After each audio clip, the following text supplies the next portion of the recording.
So today's lesson is about keeping your word. He reflects his character by keeping our word and strengthens our witness. Okay, so reflecting on his character by keeping our word and strengthening our witness. In Matthew 5, chapter 5, verse 37, it says, "Let your yes be yes and your no be no." It's hard for some people to say no.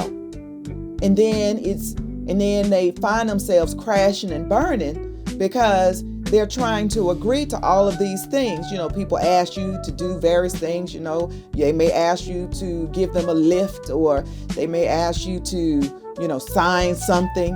But if you take everything to God in prayer before you do anything, you don't have any gas in your car or any petrol, and your car is not acting right. And I know, especially for women, it's hard for women to say no. And that's something that we definitely have to learn to say, no. Okay? Because at the end, overcommitting can lead to disappointment and frustration. You can wear yourself out, always saying yes, yes, yes, yes. It's okay to say no. And you don't have to say why. All right. So, practical steps to keep your word. As you all know, every time I teach Bible study, there's always something in it. Like, what can I do? How am I? You saying I'm supposed to keep my word? Well, how am I supposed to keep my word? Number one, think before you speak. Think about it. Pray about it. Consider your ability to fulfill this promise. Can you do it? For example, yesterday was the last day for the Daniel fast. That was 3 weeks. Could I fulfill that? Because that was a promise to God.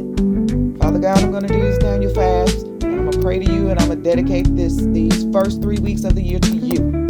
Consider your ability. Could I fulfill that? I had to pray about that. I had to prepare myself before I could do it. All right. Number 2, be honest about your limitations.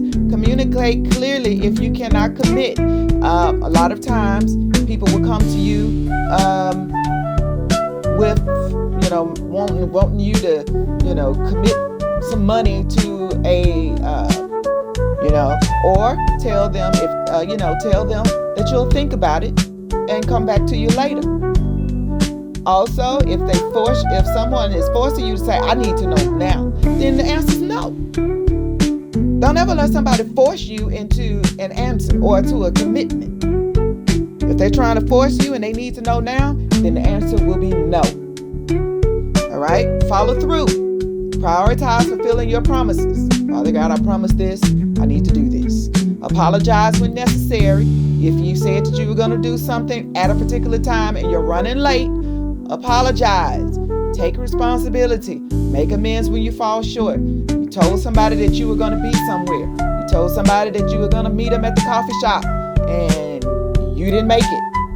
Let them know that you're not going to make it and apologize.